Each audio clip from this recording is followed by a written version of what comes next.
ఇప్పుడు రాష్ట్రంలో విద్యా వ్యవస్థ చాలా అస్తవ్యస్తంగా ఉంది. 2 నెలలు అయిపోయింది ఇంటర్మీడియట్ ఫలితాలు వచ్చి, ఇంతవరకు డిగ్రీ అడ్మిషన్లు చేయలేదు.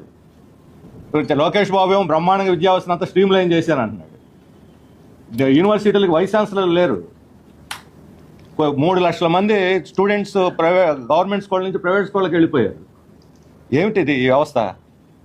ఎగ్జామ్స్ ఇప్పుడు ఇంజనీరింగ్ కౌన్సిలింగ్ జరుగుతుంది. కౌన్సిలింగ్లో తల్లిదండ్రులకి గందరగోళం, పిల్లలకి గందరగోళం, నిర్వహించే వాళ్ళకి కూడా గందరగోళం. ఎక్కడ ఏ కాలేజీలో సీటు ఖాళీ ఉందో తెలియదు.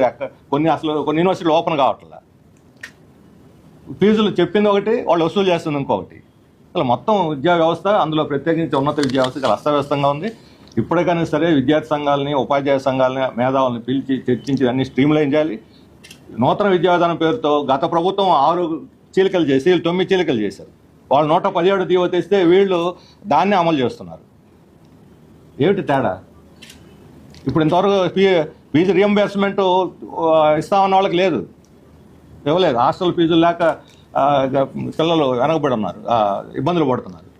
అటు మొత్తం విద్యా వ్యవస్థ కూడా స్ట్రీమ్ లైన్ చేయాల్సిన అవసరం ఉంది. లోకేష్ బాబు చెప్పినంత అందంగా లేదు విద్యా వ్యవస్థ. కింద చాలా లుకలుకలా ఉన్నాయి. వీటన్నిటిని కూడా తక్షణం డిగ్రీ ప్రవేశ అడ్మిషన్ చేయకపోతే వాళ్ళందరూ ప్రైవేట్ కాలేజీలో పోతున్నారు. చెన్నై పెద్ద పోవటం, బహుశా కార్పొరేట్ కాలేజీని ఉద్ధరించడానికి దీన్ని ఆపారేమో. ఏ కారణం లేదు అసలు. ఏమిటని కాబట్టి ఇంత నిర్లక్ష్యంగా, ఇంత అస్తవ్యస్తంగా ఇంతకుముందు ఎప్పుడు కూడా లేదు. దాన్ని మొత్తం స్ట్రీమ్ లైన్ చేయాలని చెప్పి మేము డిమాండ్